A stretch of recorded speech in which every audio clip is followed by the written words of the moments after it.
Buenas tardes a todos, yo soy Carmen Flores. Bienvenidos todos a este webinar que Jaso ETL y Prever Salud hemos organizado pues, para tratar de daros una orientación a todos aquellos centros médicos privados que os estáis enfrentando un poco a la vuelta a la actividad. Algunos de vosotros, pues dependiendo de vuestra actividad, probablemente la habréis continuado bien en remoto o algunos directamente con vuestras clínicas abiertas, si se han considerado de algún modo servicio esencial o servicio de urgencia. Pero bueno, ahora que ya se ha abierto un poco la mano y empezamos con las fases de desescalada y demás, nos ha parecido muy oportuno pues, convocaros a este webinar para, en la medida de lo posible, orientaros. El webinar lo hemos dividido en 4 partes. Va a haber una introducción a cargo de mi compañera Esther Domínguez, que pues os hablará del Real Decreto que declara el estado de alarma y de la normativa subsiguiente, el detalle lo tenéis en la convocatoria, de la normativa subsiguiente y de todo el proceso de desescalada. Después intervendrá Antonio Salinas, de Prever Salud, que os contará pues, todo el tema de los protocolos de prevención de riesgos laborales para los trabajadores y de algún modo también los que se deben aplicar a los clientes. Mi compañero César Esper va a desarrollar todo el tema de contratos porque efectivamente todos los profesionales, y los abogados también lo somos, o sea que en eso también lo sufrimos, todos los profesionales pues nos hemos visto muy afectados por las obligaciones contractuales que podíamos tener contraídas, ¿no? En particular, seguro que todos habéis oído hablar mucho de fuerza mayor, rebus sic stantibus.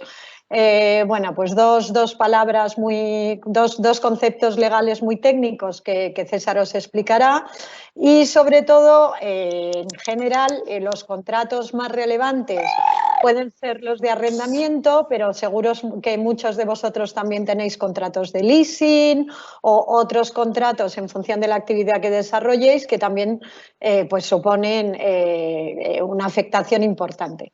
Y finalmente yo, para aquellos que en un momento dado se lo hayan planteado, pues os hablaré un poco de todas las líneas de financiación o todas las posibilidades de financiación que a la raíz del estado de alarma se han aprobado por parte del Gobierno. Yo os diría que como somos muchos, hemos establecido un turno de dudas y preguntas, pero que como somos muchos accedáis al chat de la reunión, que no sé si creo que todos sabréis acceder, está ahí en la parte de abajo de vuestras pantallas y vayáis al final de cada presentación, vayáis escribiendo un poco las preguntas que queráis hacer para que luego las podamos agrupar y las podamos solventar en los últimos 15 minutos o si es preciso alargarse un poco más, pues lo haremos así. Y mientras tanto, pues yo creo que lo mejor es que os bloqueemos los micrófonos, si no tenéis inconveniente, para que todo sea más fluido y más fácil. Y dicho esto, pues nada, agradeceros a todos vuestro interés y esperar que la reunión os sea útil. Y nada, y sin más, pues Esther, arrancas tú. Perfecto. Buenas tardes. En primer lugar, agradecer a todos los asistentes por su participación al presente webinar. Como ha comentado mi compañera Carmen, voy a hablar sobre la normativa actual que se ha publicado hace unos días referente a la reapertura de establecimientos, sobre qué requisitos y condiciones debemos de cumplir y cómo afecta la presente normativa a la reapertura de centros médicos privados. En este sentido, el pasado domingo se publicó por el Ministerio de Sanidad la orden del 2 de mayo para regular la denominada fase 0 de la desescalada, donde se acuerda la reapertura de todos los establecimientos y locales comerciales minoristas, así como actividades de servicio profesionales, que se han visto afectadas pues, con la declaración del estado de alarma, a excepción de aquellos establecimientos que superen los 400 metros cuadrados, así como los que tengan carácter de centro o parques comerciales. Estos establecimientos que reinicien la actividad deben de cumplir los siguientes requisitos. Primero, es obligatorio establecer un sistema de cita previa que garantice un único paciente por cada trabajador, sin que pueda habilitarse las zonas de espera en el interior.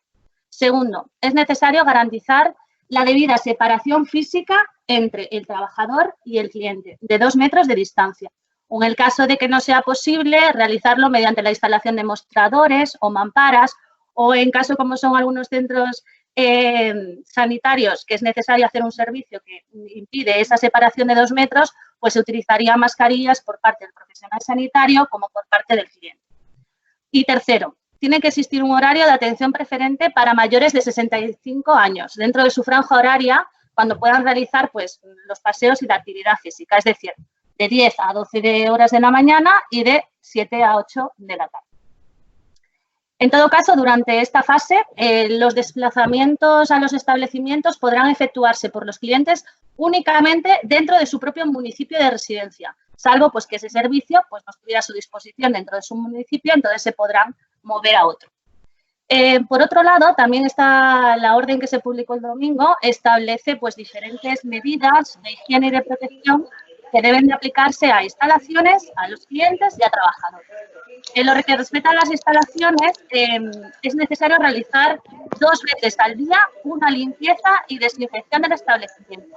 Una de ellas será obligatoria al finalizar la jornada, con especial atención a las superficies de contacto más frecuentes como son pomos de puerta, mostradores, muebles, pasamanos. Y la otra limpieza, lo que recomienda el Ministerio de Sanidad es que se haga pues el tiempo de la hora de la comida, donde no haya ni pacientes ni clientes y se pueda hacer esa desinfección correctamente. Además, hay que desechar todos los materiales y equipos de protección tras cada limpieza. También es necesario realizar una limpieza y desinfección en cada cambio de turno de los trabajadores y también esta orden establece el lavado diario y desinfección de los uniformes y ropa de trabajo de los trabajadores, que deberán de lavarse de forma mecánica en ciclos de lavado entre 60 y 90 grados centígrados. Y, por último, también se dice que no se podrá hacer uso de los aseos que estén en las instalaciones por parte de los clientes, y salvo en aquellos casos que sea pues, estrictamente necesario. Entonces, habrá que hacer un procedimiento de limpieza inmediata de sanitarios, grifos y pomos de puertas. En lo que respecta a las medidas de protección e higiene aplicables a los clientes, la orden recoge que los establecimientos en los que sea posible una atención personalizada de más de un cliente dentro del establecimiento, tiene que señalarse de forma clara la distancia de seguridad de 2 metros entre los clientes, con marcas, por ejemplo, en el suelo, con el uso de carteles, señalizaciones y además hay que poner a disposición de los clientes geles hidroalcohólicos con actividad virucida que estén autorizados por el Ministerio de Sanidad. Además, en lo que respecta a las medidas de prevención de riesgos para el personal del establecimiento, se manifiesta que no se podrán reincorporar al trabajo trabajadores en aislamiento domiciliario o que estén en cuarentena por contacto con alguno de los contagiados y los trabajadores que se incorporen a su puesto de trabajo deben de cumplir las obligaciones de prevención de riesgos laborales que después especificará Antonio Salinas en su presentación. Entonces, perdón. Conforme a lo señalado, ¿qué recomendamos hacer en los centros médicos para cumplir la normativa, donde tenemos una serie de peculiaridades que porque existe una sala de espera, una recepción, una consulta? Nosotros recomendamos que se aconseja a los pacientes que accedan al centro con mascarilla y que acudan solos o acompañados por un adulto en caso de que sean menores los pacientes. Recomendamos establecer una preferencia de casos urgentes y agrupar a los pacientes por patologías. Además, es necesario garantizar un uso de soluciones hidroalcohólicas con actividad virucida tanto a clientes como a trabajadores. Y, además, en casos de que por la asistencia médica que se va a prestar sea necesario la utilización de esas salas de espera, que solo haya un paciente con mascarilla en esa sala de espera. También recomendamos reorganizar el mobiliario, incluir una mampara de protección para garantizar la distancia, desinfectar diariamente el material, el instrumental y lavado de manos, materiales usados, superficies. Hay que proporcionar material de protección adecuado y suficiente a todo el personal y la obligación de lavar diariamente ese uniforme de trabajo. Hay que hacer una limpieza frecuente en consultas y salas de espera y es importante que no se utilice el aseo por parte de los clientes y en caso de que sea necesario, pues hay que proceder con un protocolo de inmediata limpieza y desinfección. En lo que respecta a las fases de desescalada, esta semana también se ha publicado la orden por la que se flexibilizan determinadas restricciones sociales en territorios menos afectados, aplicables pues, a las islas de Formentera, La Gomera, El Hierro y La Graciosa, que se han incorporado automáticamente a la fase 1. Para pasar de una fase a otra, se han fijado unos criterios epidemiológicos por el Gobierno que cada comunidad autónoma debe de cumplir. En estos momentos, todas las comunidades autónomas han solicitado el cambio de la fase a la fase 1 al Ministerio de Sanidad, salvo Castilla y León, que dice que en estos momentos no cumplen los requisitos, y en Cataluña, el distrito de Barcelona y Andalucía, los distritos de Málaga y Granada, han solicitado ese cambio de fase, pero con restricciones. Y en todo caso se está esperando a la aprobación, a ver lo que dice el Ministerio de Sanidad, si acepta ese cambio de fase o si siguen quedando en la fase 0, que se aplicaría a lo que hemos dicho hasta ahora. Si se viene aplicando otras fases, pues ahora lo vamos a explicar. En todo caso, se han establecido 4 tramos dentro de las escaladas, según lo anunciado por el Gobierno, pero es verdad que aún se tienen que publicar los requisitos y condiciones que deben cumplirse en cada fase. No obstante, se prevé que el próximo lunes 11 de mayo entremos en la fase 1, que durará hasta el 25 de mayo, cuyas características principales es que ya hay una posibilidad de moverse dentro de una misma provincia, con lo cual los pacientes que tengan que trasladarse a un centro privado, un centro sanitario privado que no esté dentro circunscrito en su propio municipio, lo podrán hacer sin ningún tipo de problema. Hay la reapertura de los establecimientos, ya no va a ser necesario hacer esa cita previa, sino que ya se limita a un aforo del 30%. En temas de restauración, pues la reapertura de las terrazas al 50%, se reabren también los hoteles, excluyendo zonas comunes. El sector agroalimentario también se reanuda la actividad, la actividad agroalimentaria que había sido detenida con el estado de alarma, lugares de culto con aforos limitados y el deporte profesional hay menos restricciones. Si seguimos cumpliendo todos los requisitos, el 26 de mayo entraríamos en la fase segunda, hasta el 9 de junio. Y las características principales que al final pues, deben ser en restauración, porque se van a abrir ya los espacios, el espacio interior de estos establecimientos con 1/3 del aforo, y las zonas de culto, cine y teatro tendrán un aforo limitado, se abrirán también. Y si todo va bien, el 10 de junio entraremos ya en la última fase, que es la fase 3, hasta el 24 de junio. Y ahí ya se flexibilizaría la movilidad general, habría una obligación de utilizar las mascarillas en transporte público y el comercio ya quedaría limitado a un aforo del 50% de su capacidad con una distancia de 2 metros entre personas. Como he dicho anteriormente, esta es la previsión que se ha anunciado por el Gobierno, pero que aún estamos a la espera de que se determinen y se especifiquen los requisitos que deben cumplirse en cada una de las fases. Es decir, ahora, si todo va bien, el lunes entraríamos ya en la fase 1, pero es que el Ministerio de Sanidad tiene que publicar aún qué requisitos y condiciones se tienen que cumplir. Lo que hemos dicho es únicamente lo que se ha anunciado o lo que entendemos que sabemos que se está previendo, ¿vale? Si alguno de los asistentes pues quiere tener más información sobre las novedades que se publiquen y la normativa que afecta al sector, mandándoos vuestro contacto al correo electrónico dominguez@ejaso.com o poneros vuestro contacto en el chat del presente webinar y así nosotros pues os facilitaremos toda la información. Ahora os dejo con Antonio Salinas, representante de Prever Salud, que hablará en detalle de los protocolos que deben aplicar las empresas para garantizar la salud de sus trabajadores dentro de su puesto de trabajo. Muchas gracias. Hola, ¿qué hay? Buenas tardes. Muchas gracias a todos. Gracias a Ejaso por dejarme participar en este webinar. ¿Vale? Esther, lo has hecho muy bien. ¿Vale? Hasta ahora ha quedado muy bien todas las medidas. ¿Vale? Desde Prever Salud queremos ir un poco más que las medidas que pone el Gobierno. Es decir, el Gobierno nos está poniendo unas medidas que van contra lo que es las instalaciones. ¿Vale? Entonces, es importantísimo que los centros de trabajo, sobre todo lo que son las clínicas, sepan qué es lo que hay que hacer. ¿Vale? Y una cosa fundamental, además de saber qué es lo que hay que hacer, ¿quién lo debe hacer? ¿Vale? Tenéis que tener ya previsto lo que va a ocurrir, lo que puede ocurrir, tener los protocolos hechos y saber quién toma las decisiones de cada protocolo. ¿Vale? ¿Qué ocurre si, como acabamos de comentar, alguien tiene que ir al baño o porque está yendo al urólogo y el pobre está con hipertrofia prostática? Pues tenemos que saber tener las medidas de qué es lo que hay que hacer. Y un responsable de cada área, si es posible, en los centros, ¿vale? Es importantísimo dar cursos a la gente de lo que hay que hacer, ya sean cursos online, cursos webinar, y esos cursos pueden ir dirigidos a los directores, a los trabajadores, y esto es fundamental, al personal de limpieza. La mayoría del personal de limpieza suelen ser subcontratas, ¿vale? Y los primeros que están asustados son ellos, ¿vale? Entonces, hay que tranquilizar a la población, hay que tranquilizar a los trabajadores, hay que enseñarles a protegerse, hay que dotarles de protección para todo, ¿vale?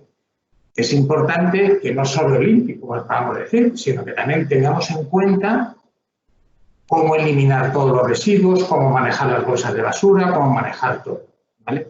Vamos a pasar un pelín de diapositivas, si me podéis pasar. Importantísimo. Vamos a trabajar con personas y tenemos que en la mayoría de los casos, en muchos casos, invadir la distancia preventiva de los 2 metros, ¿vale? En la medida de lo que se puede, pues hay psicólogos, pues pueden sí, en la medida de lo posible, mantener una distancia de 2 metros, pero si tú eres fisioterapeuta y tienes que tratar a un paciente, es que tienes que tratar a un paciente. Entonces, lo primero que hay que hacer es demostrarles que se está haciendo algo por ellos, que se les está protegiendo y que pueden venir en la medida de lo posible con confianza. ¿Qué hay que hacer para eso? Que el paciente esté con su mascarilla, que el médico esté con su mascarilla y que el médico, cada vez que atienda a un paciente, se cambie de guantes. Una de las medidas de lo que estamos haciendo hoy en día en todos los centros de salud o en las clínicas es utilizarnos el ponernos doble o triple guante, ¿vale? Porque si es insufrible, te pones 2 guantes, te cambias los guantes y luego te echas soluciones hidroalcohólicas, ¿vale? Otra cosa que el Gobierno no ha dicho en todo su programa, que está perfectamente nos ha contado Esther, y que recomiendo hacer, son 2 cosas. Uno, poner cartelería. Es decir, pero cartelería muy simple para que la gente sepa dónde ir, dónde sentarse, dónde moverse, dónde usar el baño si hay que usarlo, qué hacer si me tengo que citar con. Es decir, que la gente tiene que ver carteles y eso es importantísimo.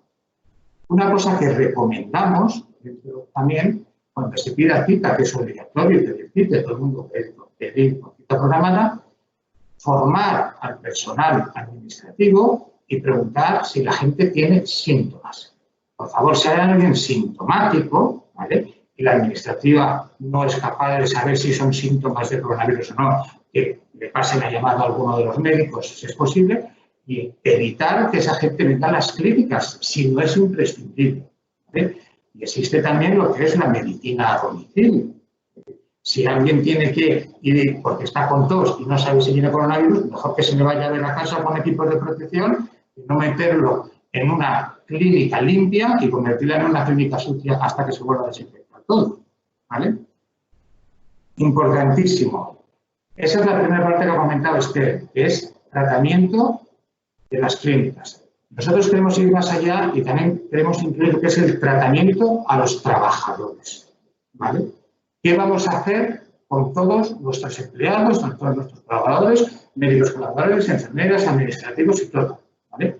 Pues yo recomiendo que hagan todos un estudio de seroprevalencia, ¿vale? Los estudios de seroprevalencia es muy fácil, a través de una aplicación móvil, completar los estudios de seroprevalencia, descargárselo de cualquiera de las páginas y que la gente haga un estudio de seroprevalencia, porque luego nos vamos a tener que usar, porque si de repente uno en la clínica, su hermano ha sido infectado y hay que aislarle, hay que ir a su estudio de seroprevalencia que rellenó antes de trabajar. Con el estudio de seroprevalencia también recomendamos hacer test. Desgraciadamente los test va a tocar autopagárselos o que se los pague la empresa. La empresa, según la ley, ya eso para ese caso luego lo confirmarán, debe de tratar de hacer lo máximo posible por sus trabajadores dentro de la ley de prevención de riesgos laborales. Nosotros les recomendamos hacer test y en la mayoría de las empresas y de las clínicas recomendamos hacer serologías, ¿vale? Lo mejor que se puede hacer hoy en día, nosotros creemos que son serologías cuantitativas para ver el estado de los trabajadores. Y evidentemente, si en esa serología sale que alguien está agudo, pues evidentemente que se quede aislado en su casa y avisar a todos los demás. Además de hacer test, ¿vale? Importantísimo emitir certificados de lo que se le ha hecho, con qué test, qué calidad tiene el test, qué cuantificado ha estado, para ver. Sería maravilloso saber cuánta gente está inmunizada dentro de tus trabajadores. Inmunizada entre comillas, ¿vale? Porque a día de hoy tenemos información sobre esta enfermedad de 5 meses. No sabemos cuánto tiempo va a durar la inmunidad, cuánto va a durar, pero hoy en día a mí me encantaría que todos mis trabajadores hubiesen estado asintomáticos, hubiesen pasado la enfermedad y estuviesen todos inmunizados. Eso no es tan fácil. Y lo tercero que vais a tener que hacer sí o sí, ¿vale? Es estudio de manejo de los casos y estudio de ellos. ¿Por qué? Porque vais a tener algún caso en algún momento, ¿vale? Entonces, para manejar el estudio de los casos, nosotros recomendamos una aplicación móvil, ¿vale? Los manejos de los casos significa que un médico que, por ejemplo, haya dado positivo COVID, hay que contactar con todos los pacientes de las últimas 48 horas, ¿vale? Y hay que aislarlos, que aunque el médico haya tomado todas las medidas preventivas posibles, haya tomado los guantes, la solución alcohólica, esos pacientes tienen que aislarse. Y eso hay que controlarlo, ¿vale? Vía manual os aseguro que es dificilísimo, ¿vale? Nosotros el primer caso que tuvimos, llevamos el servicio médico del Instituto de Empresa, el primer caso que hubo en la Universidad de Segovia fue nuestro, ¿vale? Y un chaval en 2 días tuvo 116 contactos con personas distintas. Y os aseguro que es bastante difícil conseguir contactar con esta gente, ¿vale? Nosotros nos hemos asociado con una empresa que tiene una aplicación móvil del cáncer, que ha desarrollado una aplicación móvil para ver marcadores, estudios, seguimiento, y ahora la han convertido también para el COVID-19. Recomendamos una aplicación que la puede coger la gente. Pásame la diapositiva, por favor. ¿Vale? Muy fácil de descargar, se puede ver en web, se puede ver en aplicación móvil. Pásame la siguiente. Y aquí, con esta aplicación, dependiendo del estudio epidemiológico de los test, pues tenemos los distintos estatus en los que puede estar un paciente. Verde, tranquilamente; amarillo, seguimiento; y rojo, tiene que estar en su casa, ¿vale? Esto, que lo conozca, la información que la gestiona un servicio médico, que lo conozca el dueño de una clínica, y saber qué administrativo, qué auxiliar, qué personal de limpieza está en rojo y debe no venir, es maravilloso. Esta aplicación, además, te permite la posibilidad de meter los datos de salud a diarios, ¿vale? Y si de repente te obliga a meter todos los días la temperatura cuando estás en aislamiento o estás en seguimiento pasivo, para no dejarte entrar, no, es fundamental el manejo de los casos. Y en las clínicas somos, desgraciadamente, uno de los sitios más conflictivos. Más conflictivos son las UCI, luego están los hospitales y luego están los centros de salud y las clínicas, ¿vale? Y eso tienen los gerentes de las clínicas que entenderlo.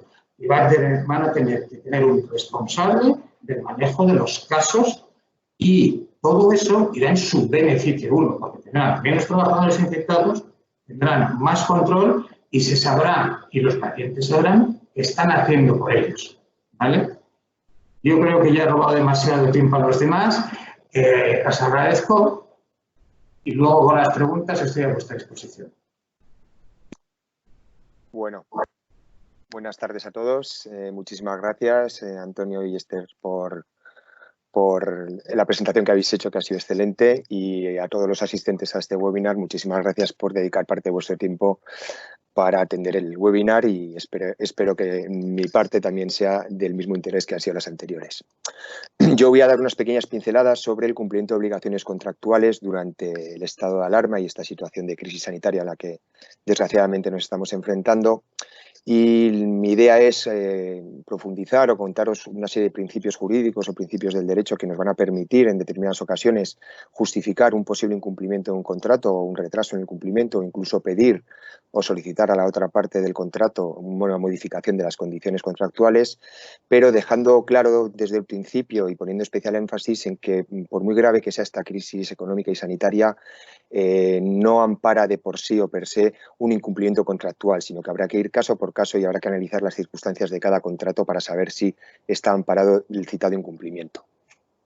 Dicho esto, en primer lugar, sí que quería hablaros o exponeros que hay un principio general que rige en todos los contratos, que es un latinismo, que es pacta sunt servanda, que no viene a decir más que los contratos tienen fuerza de ley entre las partes que lo han firmado y las obligaciones hay que cumplirse en los términos que se han pactado. Por tanto, como principio general o en primer término, tenemos que entender que una obligación contractual se tiene que cumplir y que ahora mismo, por muy mala que sea la situación en la que estemos, tenemos que intentar cumplir el contrato o tenemos que ser conscientes de que esa obligación sigue estando vigente y que en caso de que no la cumplamos podemos ser responsables de los perjuicios que sufra la otra parte o podremos ser responsables de los daños y perjuicios y por tanto estar sujetos a indemnizar los mismos.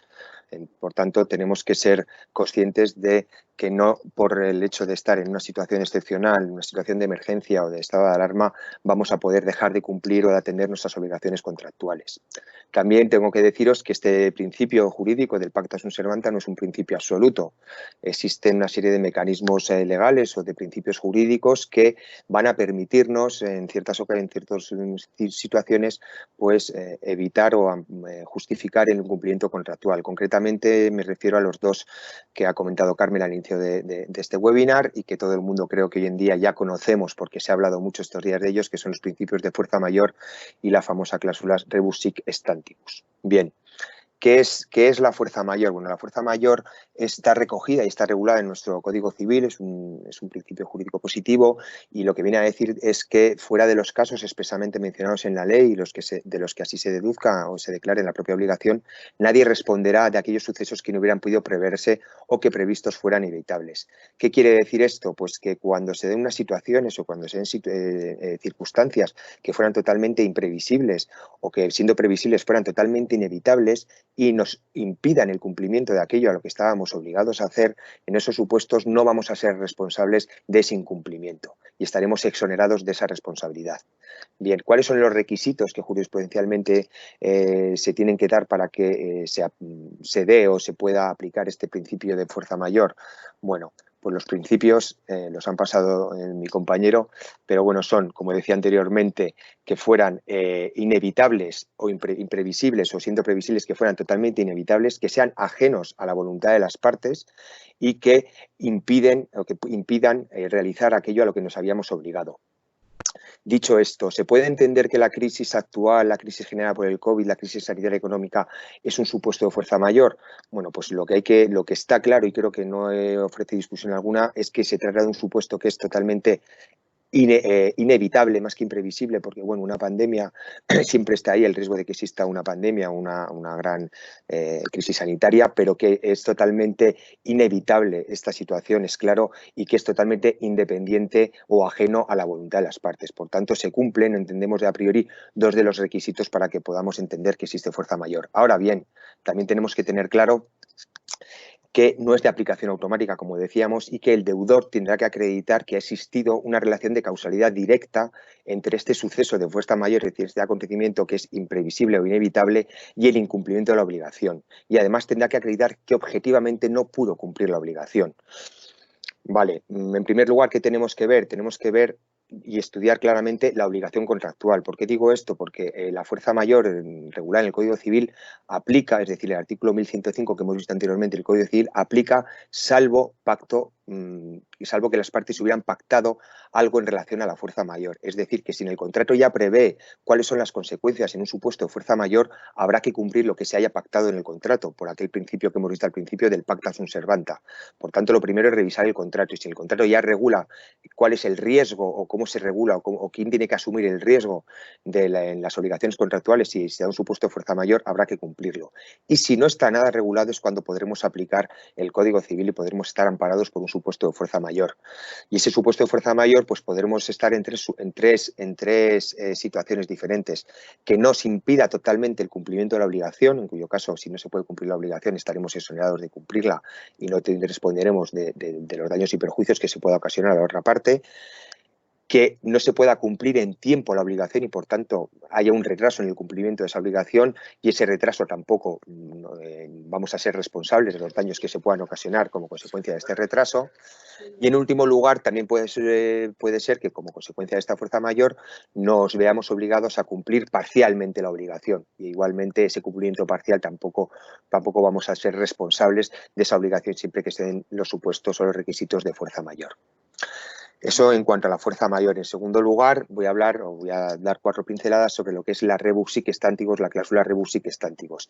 Al contrario que en la fuerza mayor, no existe una regulación positiva, no está en una norma legal recogida esta cláusula rebus sic stantibus, sino que es una institución jurídica de origen jurisprudencial. Han sido los tribunales españoles quienes, en determinadas circunstancias, han aplicado este principio jurídico para modular o para modificar las prestaciones o las obligaciones de las partes, incluso para eximir o finalizar un contrato, pero es de aplicación muy extraordinaria y solo se da en aquellos supuestos en los que hay una alteración sobrevenida de las circunstancias en las que originaron la firma del contrato, y que esta alteración, que tiene una alteración manifiesta y extraordinaria de las condiciones, de las circunstancias que originaron la firma del contrato, conllevan que una gran desproporcionalidad en las obligaciones de las partes. Cuando se dan estos requisitos, podemos estar dentro de un supuesto de rebus sic stantibus y podremos solicitar a la otra parte su aplicación para moderar o para equilibrar las prestaciones de las partes, y que deje de haber ese gran desequilibrio que se tiene que producir. Como he dicho, los requisitos son 3 y se tienen que cumplir en todos los casos. Perdón. Tiene que ser una alteración extraordinaria de las circunstancias que originaron la firma del contrato, el desequilibrio desorbitante entre las prestaciones de las partes, y que las circunstancias estas, o que esta alteración de las circunstancias sea también, al igual que la fuerza mayor, totalmente imprevisible e inevitable. Es decir, se vuelven a dar esos requisitos que salen en la fuerza mayor, de que tienen que ser situaciones que no se pudieran haber previsto cuando se firmó el contrato entre las partes. Al igual que ocurría con la fuerza mayor, este principio jurídico tampoco es de aplicación automática. Es decir, hay que estar al caso concreto, hay que estar a la obligación concreta y las circunstancias concretas para saber si vamos a poder aplicar esta institución jurídica y nos vamos a poder amparar en ella para no cumplir o cumplir tardíamente un contrato o pedir su equilibrio, digamos. Al igual que la fuerza mayor, en este caso también tiene que existir una relación directa entre este cambio de circunstancias y la desproporción exorbitante de las prestaciones de las partes. También, al igual que ocurría en el supuesto de la fuerza mayor, no nos cabe duda, por lo menos a este despacho de Hasso, de que estamos en un supuesto totalmente imprevisible, extraordinario y que es ajeno a la voluntad de las partes, y por tanto entendemos que estamos dentro de los supuestos en los que podríamos entender que es aplicable una rebus sic stantibus, pero no es suficiente estos requisitos, sino que también tenemos que entender que se ha tenido que producir ese grave desequilibrio de las condiciones de las partes, y que ese desequilibrio es como consecuencia del cambio de circunstancias. Por tanto, insistimos, es muy casuístico, habrá que analizar caso por caso y tendremos que ver si esta crisis, en una obligación concreta, ha afectado al cumplimiento o ha afectado al equilibrio de las condiciones, y por tanto podremos solicitar a la contraparte una modificación amparados en estos principios jurídicos. ¿Cuáles son las recomendaciones que damos nosotros desde Hasso a todos nuestros clientes y que os damos a vosotros también?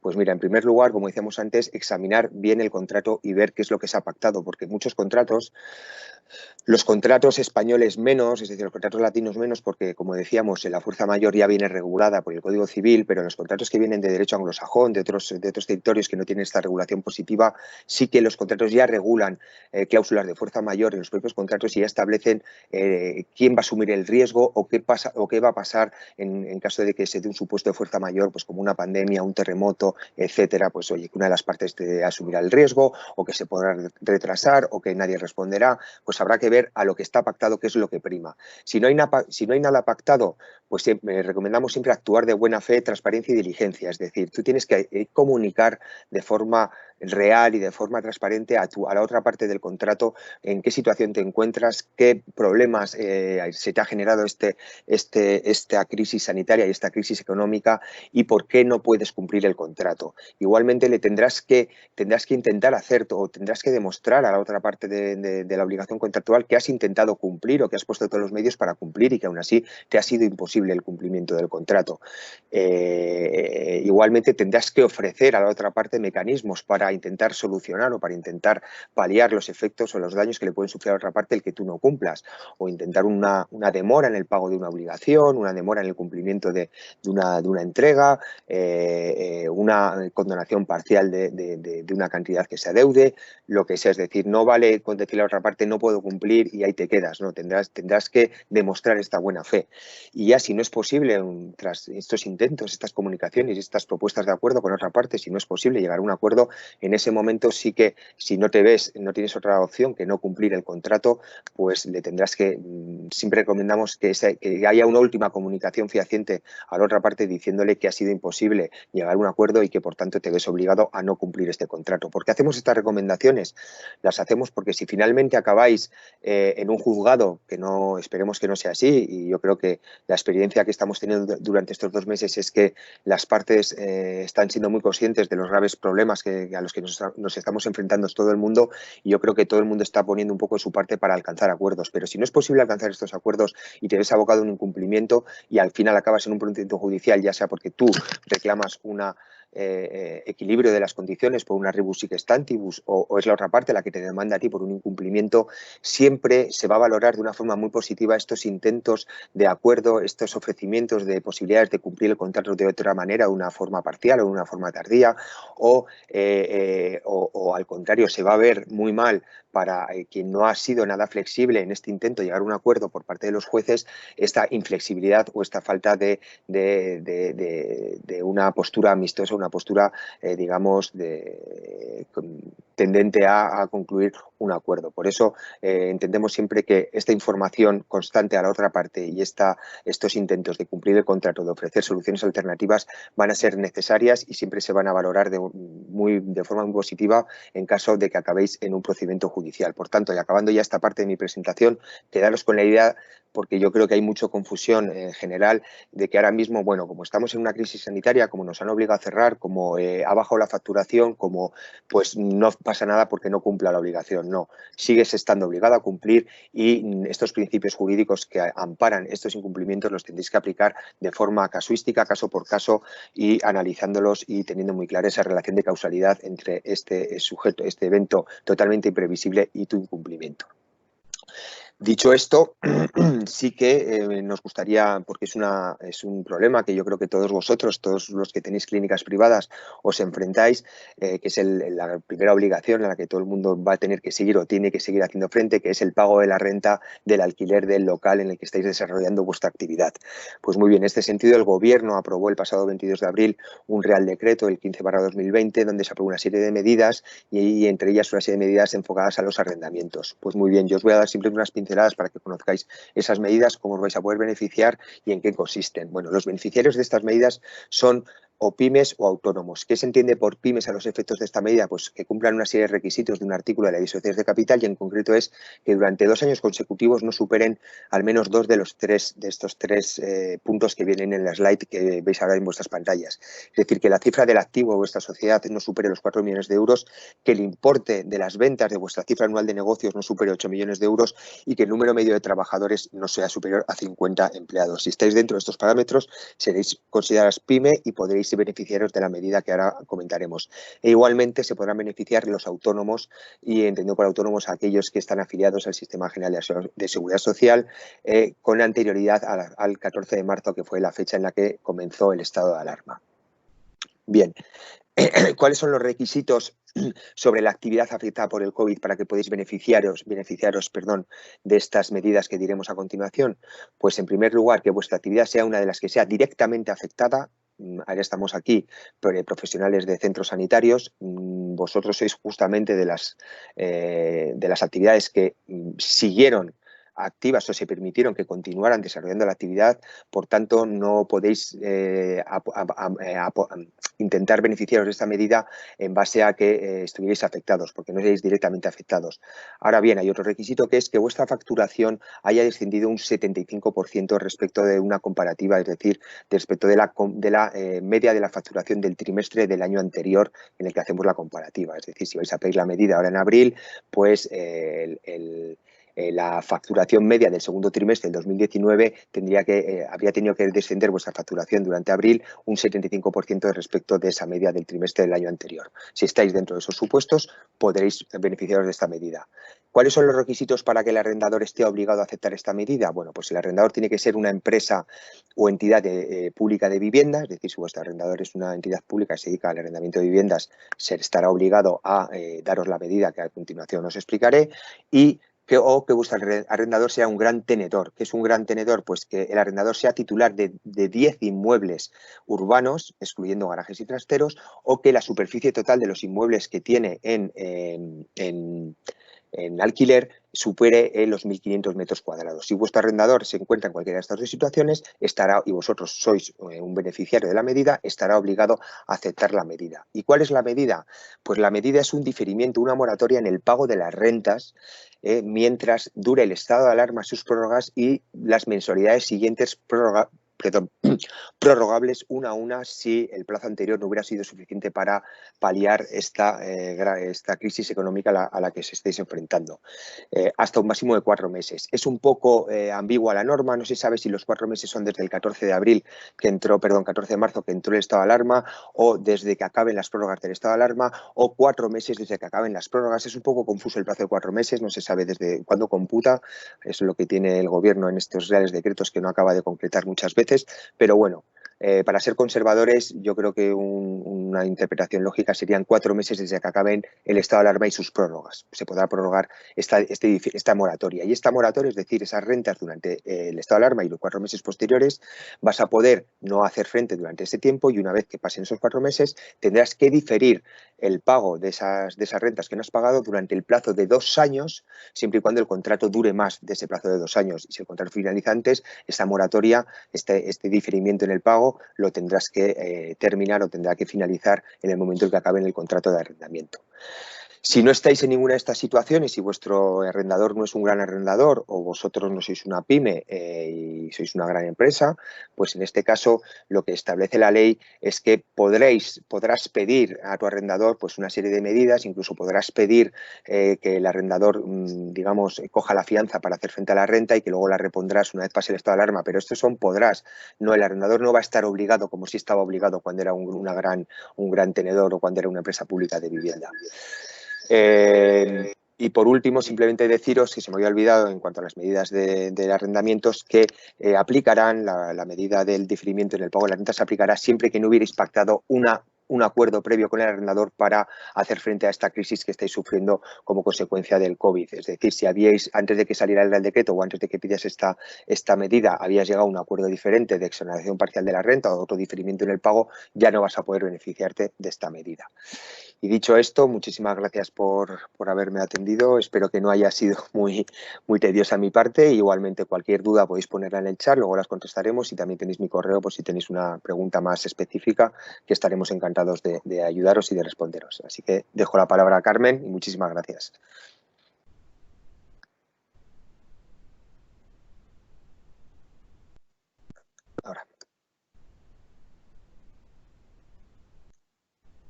Ahora, es que no se activaba el audio. Nada, muchas gracias, César. Yo creo que para lo arduo que es la materia que te toca, yo creo que ha quedado bastante claro, pero como tú dices, luego hay un turno de preguntas, o sea que estaremos aquí para aclarar todas las dudas que haya. Bueno, a mí me toca contaros el tema de la financiación. Efectivamente, o sea, ¿qué podemos hacer o en qué situación nos encontramos cuando efectivamente pues hemos estado durante un tiempo cerrados, hemos bajado muchísimo nuestra actividad, Prevemos que su recuperación pues no va a ser instantánea, nos va a costar un tiempo, dependiendo de la actividad que tengamos, pues que los clientes se puedan sentir, salvo que sean cuestiones de urgencia, pues se puedan sentir tranquilos o cómodos para volver a acudir a nuestras clínicas. Y asimismo, a pesar de que hayamos tratado con todos nuestros proveedores de negociar o en la medida de lo posible alcanzar acuerdos que vamos a decir así, nos liberen un poco de esa presión o de esa posible falta de liquidez en la que nos podemos encontrar, pero es verdad que las perspectivas que se avecinan pues a veces no son claras y no lo son para todo el mundo. Entonces, en este caso, efectivamente nos veremos obligados o estaremos considerando recurrir a líneas de financiación. Bueno, pues en este sentido, el Gobierno aprobó justo casi con carácter inmediato a la aprobación del estado de alarma las líneas de financiación o las líneas ICO de las que todos habéis oído hablar. Si me pasas a la siguiente diapositiva. Eso es, vale. Este Real Decreto se aprobó el 17 de marzo. En este Real Decreto, todos probablemente de lo que oísteis hablar era de que el Estado consideraba que insuflaría al sistema hasta 200.000 millones de liquidez. ¿Qué pretendía el Gobierno con ello? Realmente no son tales 200.000 millones, sino que en esta línea de avales ICO lo que el Gobierno ofrecía era el aval del Estado en los préstamos que se pidieran, de manera que el Estado avalaba 100.000 millones de euros y entendía que las entidades bancarias pondrían el resto, viendo que se respaldaba por el Estado ese préstamo que se fuera a solicitar. El resto del riesgo lo asumirían las entidades bancarias y que con eso se insuflaría hasta 200.000 millones de liquidez. ¿Realmente ha funcionado así? Pues ahora os explicaré que no ha sido exactamente así. Esos 100.000 millones de avales del Estado se han ido liberando en diferentes tramos. Ha habido un primer tramo de 20.000 millones de euros que se liberó por la resolución de 25 de marzo de 2020, de los cuales 10.000 millones se destinaban a autónomos y pymes y otros 10.000 millones a aquellas empresas que no reunían la condición de pyme. Entiendo que aquí sobre todo estamos presentes autónomos o pymes, pero bueno, para que acabe de estar claro, una pyme o se considera pyme aquella que emplea menos de 250 personas y cuyo volumen de negocios anual no excede de los 50 millones de euros. En este sentido, efectivamente, en ese primer tramo de 20.000 millones, 10.000 correspondían a este tipo de empresas.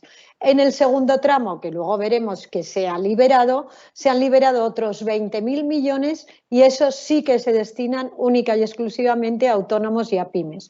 Con lo cual, ahora sí que podemos decir que las entidades bancarias tienen bastante liquidez para hacer frente a estas líneas de avales ICO y están siendo muy activas a ese respecto. En la medida en que estas cantidades se vayan agotando, el Estado seguirá liberando líneas de avales hasta alcanzar esos 100.000 millones comprometidos.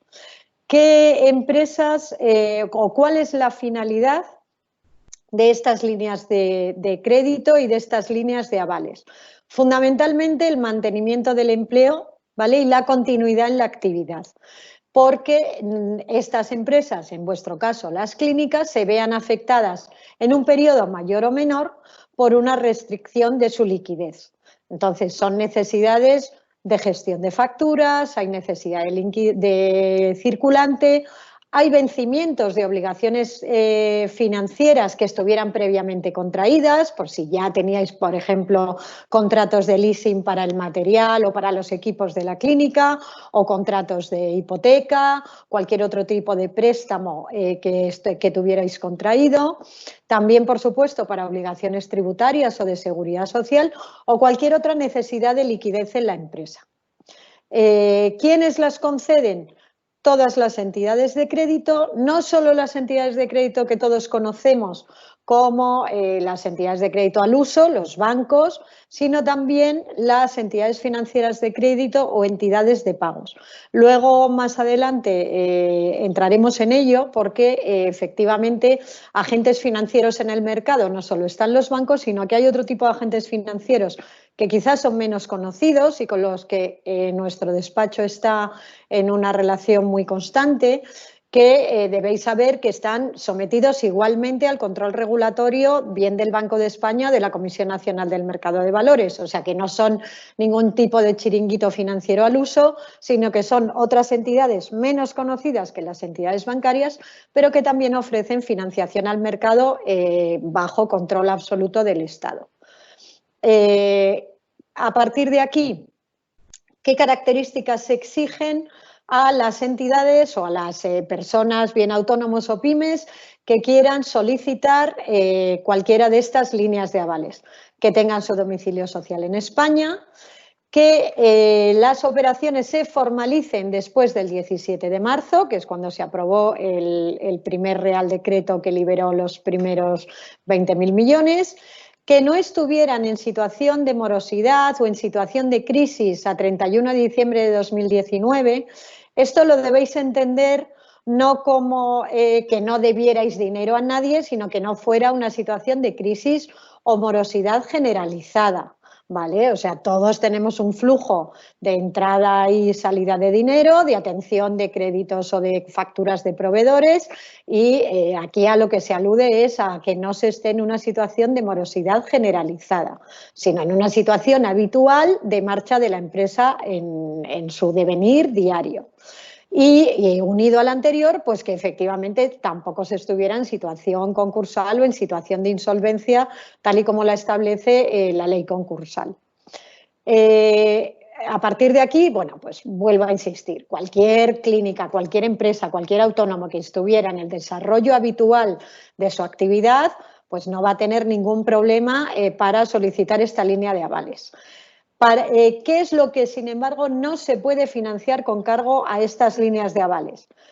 Las reestructuraciones, o sea, efectivamente, el sacar adelante una empresa que sí que estuviera en insolvencia, o la cancelación o amortización anticipada de deudas preexistentes. Como antes aludíamos, si teníamos antes una obligación financiera contraída, un préstamo que estábamos devolviendo, o una hipoteca, o un leasing, lo que no vamos a poder es poderlo cancelar con cargo a estas líneas de avales. Estas líneas de avales están para cubrir nuestra necesidad de circulante o de liquidez habitual. Con todo y con eso, los importes máximos que se prevén son altos. Si hablamos de pymes o de clínicas que efectivamente no sean muy grandes, porque pueden llegar a ser hasta de 1,5 millones de euros por empresa. E incluso si hablamos de grupos de empresas o de clínicas que de algún modo estén diversificadas en 2 o 3 empresas, ese límite se aplicaría a cada una de ellas. Por eso el análisis aquí veis que hay una previsión de análisis del ICO, porque las operaciones que fueran inferiores a 50 millones solo necesitan del análisis de la entidad bancaria y no pasarían por el previo análisis del ICO, pero para aquellas operaciones que fueran de importe superior, sí que el ICO tendría también que pasar, vamos a decir así, ese segundo filtro. ¿Vale? No solo el primer filtro que nos va a pasar el banco o la entidad financiera a la que le solicitemos la línea de crédito o el préstamo con el aval del ICO, sino en esos casos de importes tan elevados el ICO también haría un segundo análisis. Lo fundamental y por qué en estos casos estas líneas han sido también acogidas, porque efectivamente, ¿con qué cuentan estas líneas? Con el aval del Estado. El Estado va a prestar su aval para pymes y autónomos hasta al 80% de la operación. De esta manera, el banco solo tiene que asumir un 20% del riesgo de la operación. Y esto es lo que se pretendía a la hora de que efectivamente se consiguiera insuflar mucha liquidez en el mercado, que es que los bancos fueran conscientes de que ellos solo van a asumir un riesgo de un 20% y por lo tanto la operación va a estar en su mayor parte cubierta por el Estado. Para aquellas empresas que no reúnan la condición de pyme, esa cobertura solo es de un 70% para operaciones nuevas. ¿Qué es lo que cubre este aval? Este aval cubre el principal de la operación, no cubre los intereses que se puedan devengar o los gastos, pero vamos, ya la cobertura es de una entidad más que suficiente para que los bancos efectivamente hayan sido muy activos. Sin embargo, ¿qué es lo que han hecho aquí los bancos? Pues efectivamente jugar con que dan por garantizado el 80% de la operación. Salvo en casos muy especiales, no están asumiendo ellos mayor riesgo que ese 80%. Y es por eso por lo que efectivamente esa gran declaración que hizo el Estado de que con esto conseguiría liquidez de 200.000 millones, pues realmente no se va a cumplir en ese grado, aunque sí os digo que las entidades bancarias están siendo muy activas y muy flexibles y muy comprensivas en el otorgamiento de la financiación. ¿Cuál es el plazo máximo que pueden tener las operaciones? 5 años. Pero no necesariamente tienes que cubrir ese plazo de 5 años, sino que si tu solicitud es menor y prevés que tu flujo y tu plan de negocio te va a permitir devolverlo antes, por supuesto que se pueden concertar por plazos inferiores. Principalmente, ¿qué operaciones son las que se están concediendo? Préstamos o líneas de crédito, pero también otros productos que muchos podéis conocer, como puede ser el factoring o el confirming. La presentación básicamente de facturas al descuento o de facturas que son asumidas por los bancos, que cuentan con su garantía y que luego finalmente son ellos los que las satisfacen. ¿Qué plazo tenemos para solicitar o acogernos a estos créditos? Hasta la finalización de cada uno de los tramos o hasta el 30 de septiembre de 2020. No descartamos que en función de cómo evolucione la economía, pues se vayan, por supuesto, ampliando nuevos tramos que, como os he dicho, de momento solo se han liberado 30.000 euros para pymes. Si contamos con los 10.000 más para las empresas que no son pymes, estamos en que se han liberado 40.000 euros, todavía quedan otros 60.000 que estarían disponibles hasta ese 30 de septiembre de 2020. 60.000 millones, perdonad. Por nuestra experiencia, ¿cuál es el tipo de interés que se está aplicando? Nosotros ya hemos negociado muchas operaciones para muchos de nuestros clientes con varias entidades bancarias. Algunas muy conocidas, pues algunas las que todos tenemos a pie de calle, pero algunas otras de las que luego os podremos hablar no son tan conocidas, no tienen oficinas a la calle, pero como os he dicho, son entidades bancarias igualmente reconocidas por Banco de España y la Comisión Nacional del Mercado de Valores.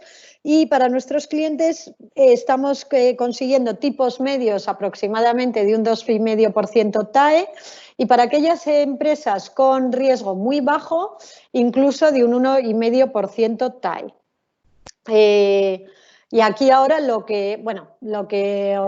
ya os he avanzado, el tema del segundo tramo. Este se ha liberado el 10 de abril, son 20.000 millones, de los cuales solo pueden ser beneficiarios pymes y autónomos. Especificaros también que, igual que os he hecho antes referencia al interés, se ha advertido a las entidades bancarias o a las entidades financieras que otorguen las líneas ICO que el precio de los créditos debe ser siempre inferior al de otras operaciones que estén concediendo, que no puede ir ligado a la contratación de ningún otro producto, porque nos consta que en algún caso pues se ha pedido que se fuera ligado a contratos de seguro o algún otro tipo de contrato, aperturas de cuentas, a contrataciones de planes de pensiones, todas estas prácticas son absolutamente rechazables. ¿Vale? Tenéis que saber ahí que si el banco os lo solicita, pues no tenéis por qué acceder a ellas. Y ahora quizá lo que más os puede interesar, cómo hago para cubrir o qué me puede pedir el banco para cubrir esos avales y garantías adicionales por la parte que no me garantiza el Estado. Pues ahí efectivamente las entidades de crédito o los establecimientos financieros pueden requerir al solicitante garantías adicionales ese aval del Estado, tanto para esa parte de la financiación que no avala el ICO como por la totalidad. Esto hasta ahora no lo están haciendo. O sea, es verdad que lo permite la normativa que ha aprobado la financiación, pero hasta el momento no lo están haciendo. Corresponde a las entidades que conceden el préstamo quien tomar la decisión de si lo conceden o no y de qué garantías solicitan, y hasta ahora no lo están haciendo. Nuestra experiencia también hasta el momento es que todos los establecimientos financieros que han concedido el crédito no han visto luego revocado en ningún momento ese crédito por esa condición suspensiva o resolutoria que puede tener el ICO en cuanto a la aceptación. Hasta ahora pues los bancos están siendo muy diligentes, aunque muy flexibles a la hora de recabar la información financiera y por lo tanto pues ahí el riesgo de que esa financiación se vea resuelta posteriormente por el ICO pues es remota, muy remota. ¿De qué va a depender la concesión de la financiación? De la solvencia, del plan de negocio que presentemos, de la capacidad para hacer frente a las obligaciones y de la propia relación que cada empresa tenga con la entidad financiera. ¿Qué estamos nosotros recomendando hasta el momento y qué es lo más lógico? Pues que cada uno, lógicamente, en primer lugar, os refiráis, os dirijáis a vuestra entidad financiera habitual. ¿Por qué? Porque es quien mejor os conoce, quien conoce vuestra operativa, quien conoce vuestro flujo de caja, quien conoce vuestra historia y más rápido y mejor va a comprender cuáles son vuestras necesidades y, por lo tanto, va a ser más ágil a la hora de responderos y concederos o no esa financiación. En cualquier caso, tanto vuestra entidad habitual como la entidad, si con vuestra entidad habitual, por ejemplo, os habéis encontrado que tenéis agotado cualquier posibilidad de crédito, cualquier otra entidad a la que os podáis dirigir, ¿qué tipo de aval os puede solicitar? Pues bien, una garantía por cualquiera de los activos que tenga la empresa, una garantía solidaria por los socios o por las personas vinculadas a la empresa, garantía de cualquier otra empresa del grupo, retención de alguna cantidad, pero esto realmente no tiene sentido porque si yo estoy pidiendo liquidez no voy a dejar que me retengan una cantidad o no tiene ningún sentido y ya os digo, en último caso una garantía real sobre inmuebles o sobre algún activo de la compañía que pudiera prestarse a una garantía real. Dicho esto, ya os digo que en principio depende mucho y hay que ir muy caso a caso a la hora de ver qué garantías se están pidiendo. A partir de aquí, ¿qué sucedería o qué tenemos que saber para el caso de que nos hayan concedido la línea ICO? Efectivamente, empecemos a la marcha, pero por el motivo X que sea, porque la economía no se recupera al ritmo que esperábamos, porque nuestro flujo de clientes se ve muy reducido, porque nuestros arrendatarios o proveedores no han sido flexibles para negociar mejores condiciones o aplazamientos de pago, si en un momento dado vemos que no estamos cumpliendo con las obligaciones y con el ritmo de pago al que nos hemos comprometido frente a la entidad de crédito. Si ese es el caso, la empresa se ve obligada a responder con sus bienes de la financiación obtenida. El aval del ICO en ningún caso va a eximir del cumplimiento de esa obligación de pago. Lo que va a hacer el aval del ICO es que en el caso de que nuestra entidad o nuestra clínica, nuestra empresa o nosotros como autónomos no podamos pagar, lo que va a hacer es que será el Estado el que pague al banco. Y esto es lo que hace que el banco se vea más confortable a la hora de darnos la financiación. Pero eso no nos exime a nosotros de la obligación de pagar. Y en el caso, efectivamente, de que la empresa se vea imposibilitada de hacer frente a la obligación, pues se verá obligada a solicitar el concurso. Dicho esto, cuáles son, a la hora de la responsabilidad que presta el Estado, esta está sometida al artículo 116 de la Ley General Presupuestaria y entonces incide en lo que os acabo de decir. El aval del Estado es subsidiario, no es solidario. Estos términos subsidiario-solidario, pues los que alguna vez hayáis ido al banco seguro que ya los conocéis. O sea, el aval del Estado va detrás de nuestra atención al préstamo, no va a ir en simultáneo, que eso es lo que significa la solidaridad. Entonces, primero el banco agotará la ejecución de los bienes del deudor y, en segundo lugar, será cuando responderá el Estado. Dicho esto, ¿qué recomendaciones hacemos por parte del despacho a la hora de... es la siguiente diapositiva, la siguiente, esta es. A la hora de solicitar un crédito ICO, ¿qué obligaciones o qué recomendaciones dirigimos a los administradores de las clínicas o a los autónomos que lo vayan a solicitar para evitar en ningún caso una responsabilidad? Porque el hecho de que en un momento dado nos veamos en la necesidad de impagar el préstamo no nos va a hacer automáticamente responsables, no nos lo va a hacer si hemos observado una conducta diligente. Entonces, eso significa que cuando vayamos a solicitar el préstamo, lo hagamos con toda la información que se le exige y con toda la diligencia que se le exige a un administrador. Tendremos que recabar toda la información financiera de la sociedad, tener las cuentas anuales al día, tener a disposición de la entidad bancaria toda la información que nos vaya a solicitar. Redactar un plan de negocio que sea viable y realista, que atienda a cuál es nuestro flujo de clientes, a cuáles han sido los ingresos en comparación este año, en comparación al año pasado, a cuál es nuestro ritmo habitual a lo largo de cómo vamos a afrontar, por ejemplo, la etapa de verano. Comprobar que esos flujos de caja que hemos previsto y que son razonables y realistas permitirán el cumplimiento de las obligaciones pues en un plazo razonable que puede ser de aquí a 31 de diciembre o de aquí a 6 meses.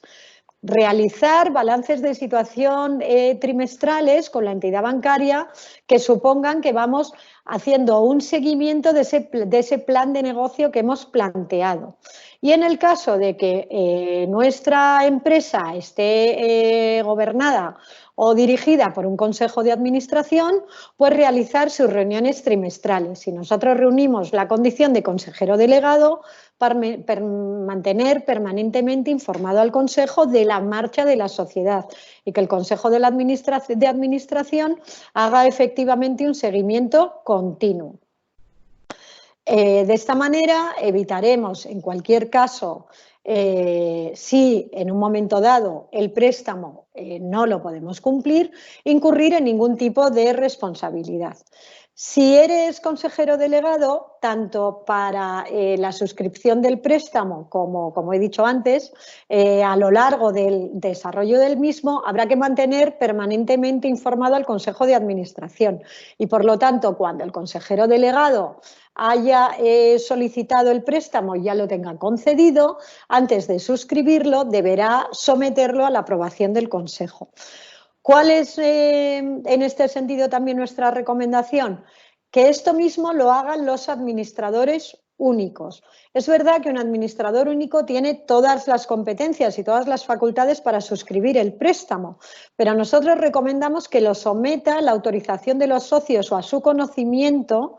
Pues lo mismo, para cumplir con ese deber de diligencia, tanto por informar a la Junta General de que la sociedad está necesitada de financiación, como para obtener ese respaldo de la Junta que en un momento dado le permita argumentar que él ha actuado en todo momento con el respaldo de los socios de la sociedad. Y por último, hay que tener en cuenta que antes de cubrir el préstamo ICO hay obligaciones que anteceden a la atención del préstamo y que son preferentes al mismo, como son atender cualquier obligación con la Hacienda Pública, con la Seguridad Social y los salarios. Por lo tanto, tened siempre presente que aunque solicitéis el préstamo ICO, Todas estas obligaciones son previas a la de devolución del préstamo.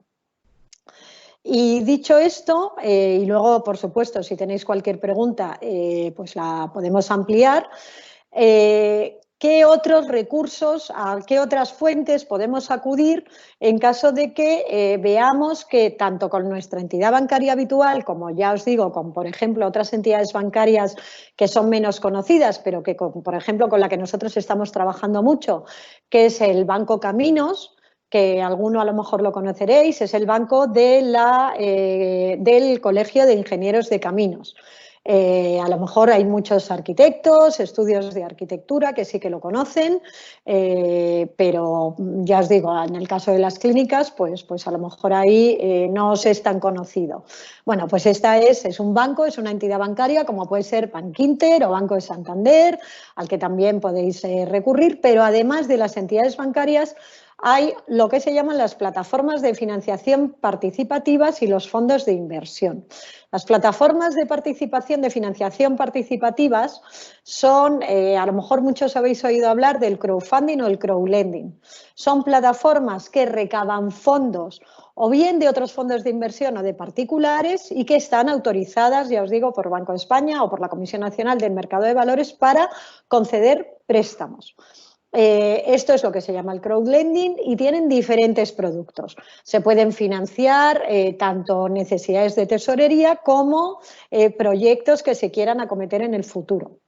O si alguno teníais previsto acometer inversiones, pues también podéis recurrir a estas plataformas. Y luego tenemos los fondos de inversión. Nosotros que estamos trabajando con varios fondos de inversión, pues los importes pueden ser muy variados, desde en cantidades relativamente pequeñas, pero no tan pequeñas como 30.000 euros, incluso hasta 5 millones de euros, con plazos también, pues que como veis pueden ser desde muy cortos hasta 7 años para proyectos de crecimiento. ¿Qué es lo que encontramos tanto en las plataformas de participación participativas como en los fondos de inversión que lo diferencian sobre todo de las entidades bancarias? Que en estos casos no se piden garantías personales ni reales. Esto pues, nos da esa ventaja que efectivamente si en este momento no estamos en situación de ofrecer garantías personales ni reales, no nos las van a pedir, pero a cambio los tipos de interés son más elevados. En algunos casos pueden llegar hasta el 6%, pero que sepáis que de verdad la casuística es muy, muy, muy variada, que hay que negociar caso a caso, que todo depende del plan de negocio y de la situación en que cada uno os encontréis y que en estos casos sí que os recomiendo que cuando no estéis trabajando con vuestra entidad bancaria habitual, incluso si lo vais a hacer con ella, recurriráis a un profesional.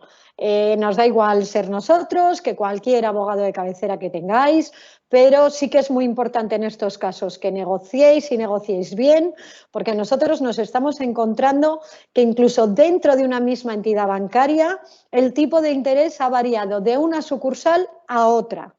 Y entonces sí que hay que ser muy conocedores del mercado e ir muy caso a caso para de verdad obtener condiciones interesantes. Y dicho esto, pues no tengo nada más que añadir, que yo creo que bastante ya me he alargado. Y nada, y abrir el turno de preguntas.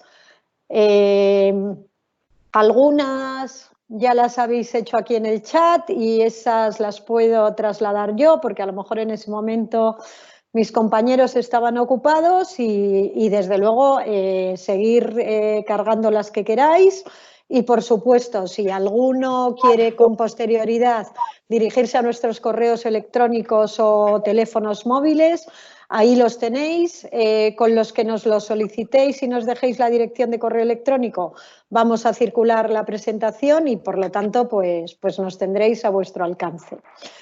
Aquí hay una pregunta muy interesante y muy compleja, César me va a matar, yo creo que ya la ha visto. La estoy viendo. Y ahí te lo dejo. Que no sé si sigues o eres de las personas que ha abandonado.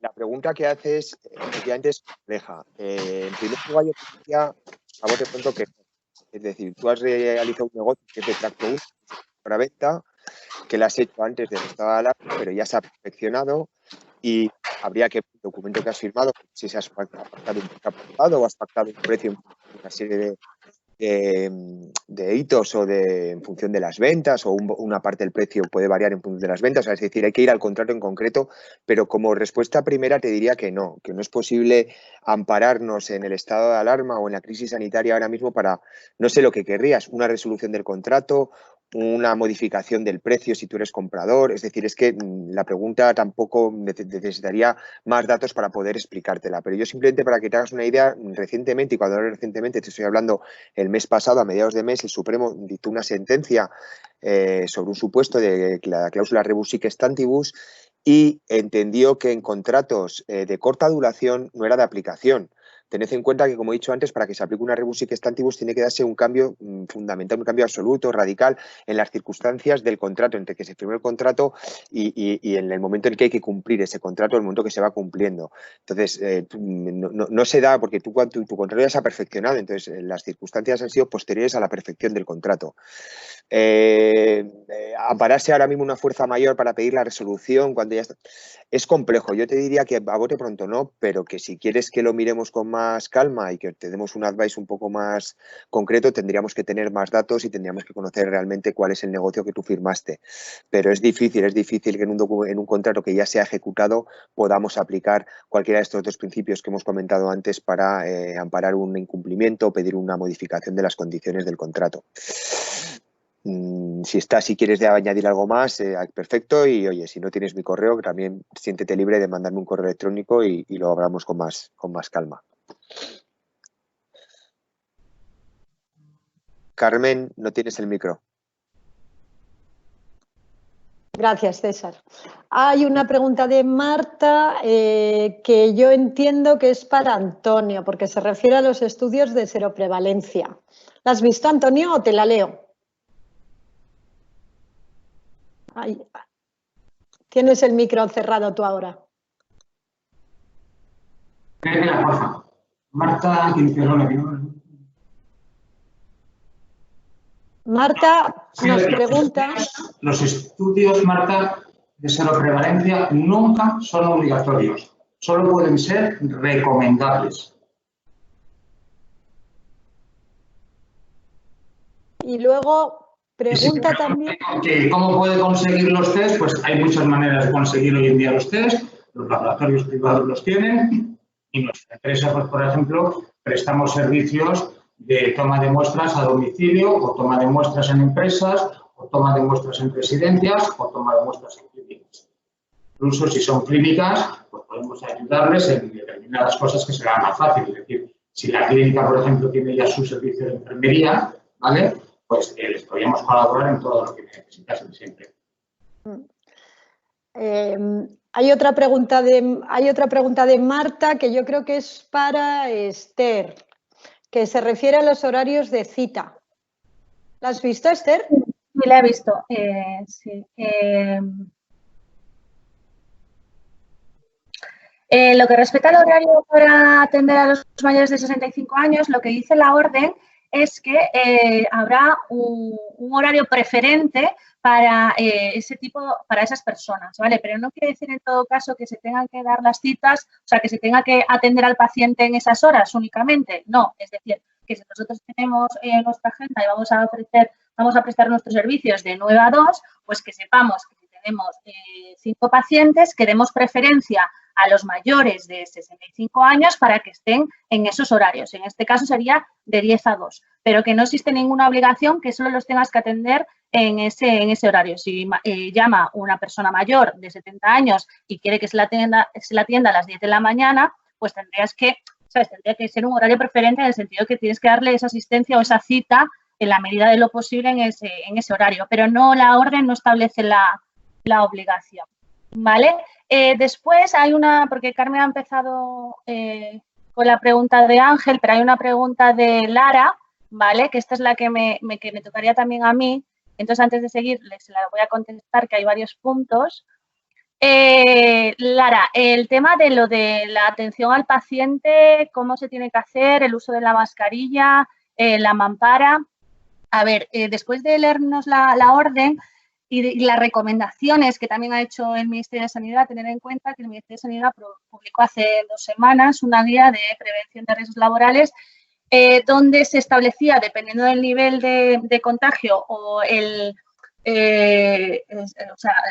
nivel de contagio que podían tener los profesionales sanitarios o personas que estuvieran prestando su actividad, que medidas de protección, mascarillas, guantes, EPIs había que utilizar, ¿vale? Yo lo que entiendo aquí es que con independencia de que, no se le puede obligar al paciente a que traiga la mascarilla. Si el paciente no trae la mascarilla, obviamente le tenemos que dar la mascarilla. En la sala de consultas entiendo que es imposible hacer esa separación de 2 metros de distancia. Con independencia de que pongas una mampara, habría que estar atendiendo al paciente con mascarilla. Es recomendable. O sea, prefiero incluso antes de la mampara que sea con mascarilla. Tener en cuenta que al final va a estar un cierto tiempo en esa sala y se quedan partículas, aparte que una vez que salga el paciente hay que desinfectar la sala sí o sí. El tema de los guantes no dice nada a la orden de que haya que recibir al paciente guantes o haya que darle guantes. Lo único que Un segundito con el tema guantes, perdona que te interrumpa. Vamos a ver, los guantes pueden crear una falsa seguridad, ¿vale? La gente se pone guantes y se piensa que ya por los guantes no pasa nada. Los guantes están pensados para cuando alguien va a operar, cuando alguien va a hacer una intervención. Te pones guantes, intervienes y desechas los guantes. No has infectado al paciente. Pero si tú te pones unos guantes, tocas una superficie, toses y le tocas el ojo, pues o le tocas el ojo a tu hijo, no sirve para nada. Lo que sí que está demostradísimo es lavado de manos y solución hidroalcohólica. Entonces, yo recomendaría mucho más que cuando se pongan los guantes, que tengas solución hidroalcohólica para que la gente pueda autoadministrársela. Luego, dentro de esa misma pregunta, ¿vale? ¿Es obligatorio lo del tema del baño? Más que obligatorio, lo que haría es lo que he expuesto antes, un cartel, por favor, solo en caso necesario. Si pedimos un por favor, pues lo normal de la gente, y viendo todo cómo se ha venido, la gente es que actúe con responsabilidad. Ya las demás te las dejo por aquí, ¿vale?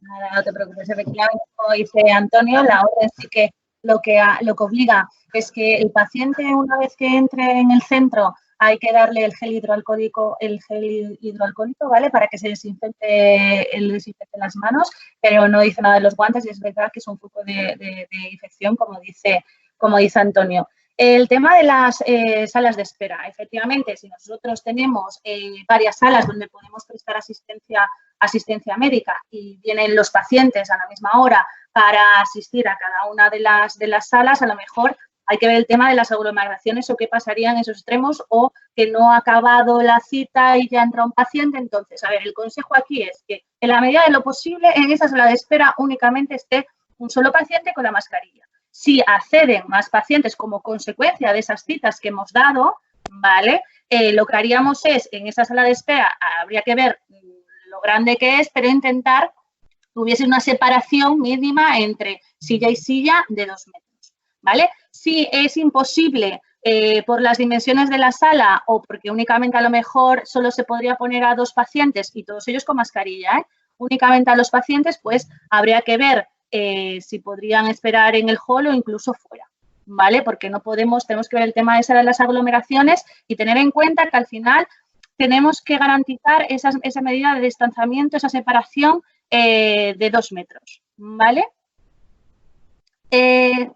Lo de la mascarilla ya lo he respuesto y lo del baño, efectivamente, con un cartel, no es que te prohíban que accedan al baño, o sea, no se debería de permitir. Lo que pasa es que hay casos excepcionales cuando, por ejemplo, un análisis de orina, pues obviamente va a tener que ir al baño si no ha traído la muestra, entiendo yo. Entonces, en esos casos, claro que puede ir al baño. Lo que pasa es que habrá que tener un protocolo para hacer una desinfección cuando salga esa persona. Sobre todo, ya lo decíamos antes, los sanitarios, los pomos de las puertas y los grifos. ¿Vale? Pues creo que he contestado todo.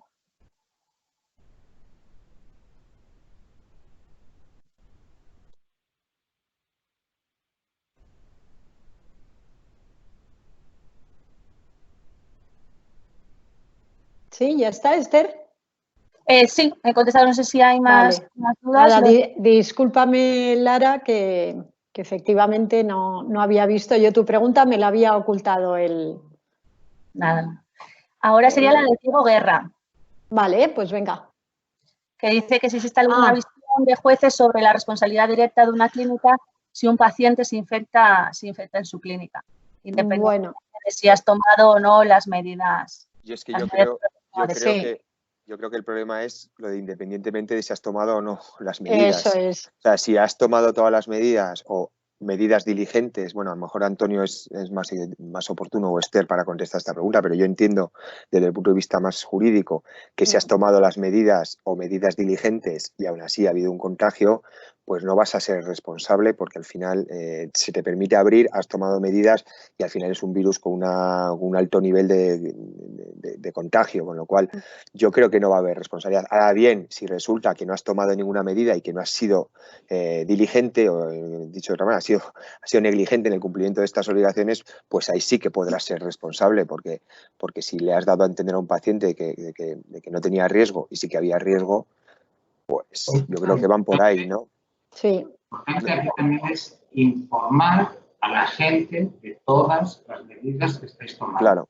He puesto soluciones no sé cuántos, he puesto un cartel aquí, he hecho esta separación, he puesto esta mampara, tengo este protocolo, voy a hacer test o he tenido que hacer test a todos mis trabajadores, voy a tener todos los listados por si tengo algún contacto. Manifestar y tranquilizar a los usuarios. Y sobre todo, efectivamente, o sea, cumplir todos los requisitos que el gobierno está exigiendo. O sea, todas estas medidas que os estamos explicando, que efectivamente están explicitadas y la prevención de riesgos laborales, porque se nos puede infectar no solo un cliente, sino también un trabajador.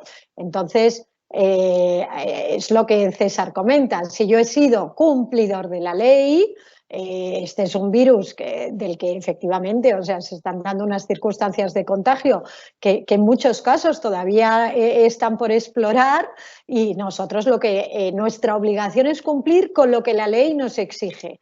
A partir de ahí nadie podrá decir que he sido negligente y por lo tanto no se me podrá imputar responsabilidad.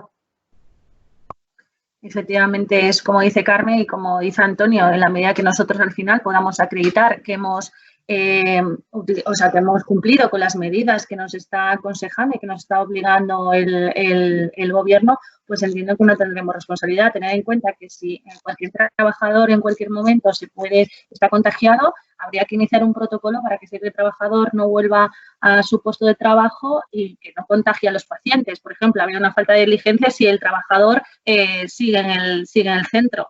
¿Vale? Claro. Diego, es verdad que matizas, dices, me da la sensación de que sobre todo hay sugerencias más que leyes concretas.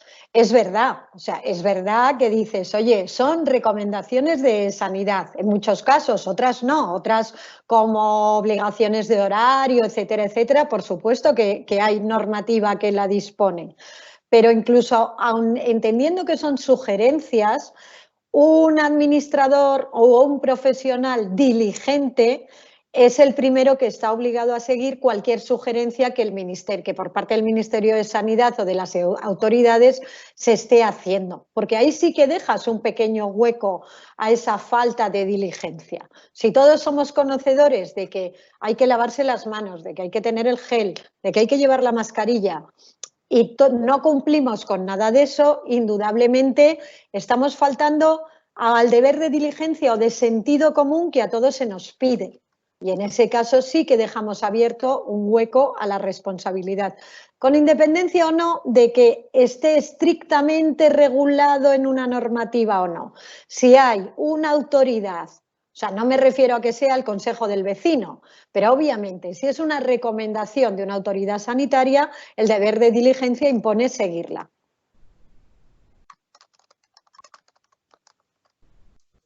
Sí, efectivamente. Ahora hay una consulta de Isabel, que esta creo que es para mí, que dice, me gustaría saber si las citas a los pacientes es necesario que sea por escrito y si fuera así, ¿qué vía sería la correcta?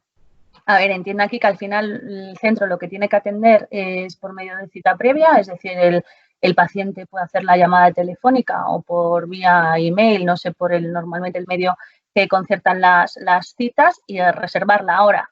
Ahora, que si nosotros no tenemos a nadie y viene un paciente para que se le atiende, si no hay nadie, pues ahí entiendo que sí que lo podríamos atender, pero ya os digo, si hay algún paciente únicamente se podría atender por cita previa, ¿vale?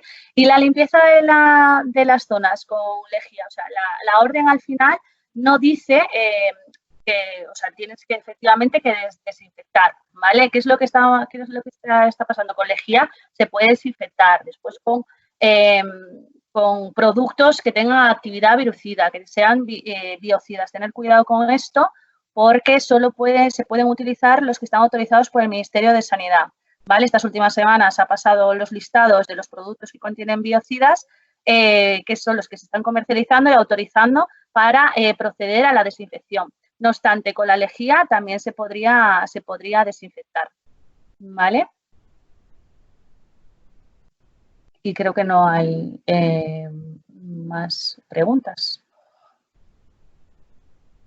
Vale, pues nada, pues si no tenéis más preguntas, deciros que ha sido un placer, que esperamos haberos ayudado y haberos podido orientar y que nada, tanto mis compañeros César y Esther de Jasso como Antonio de Prevención estamos a vuestra disposición para cualquier consulta que nos queráis hacer.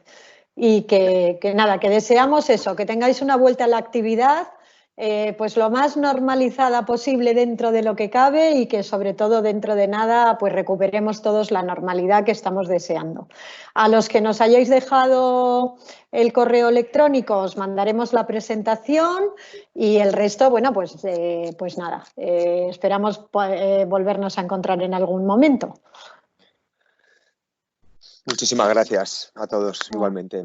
Muchísimas gracias a todos. Os mandaremos la presentación. Hasta luego. Adiós.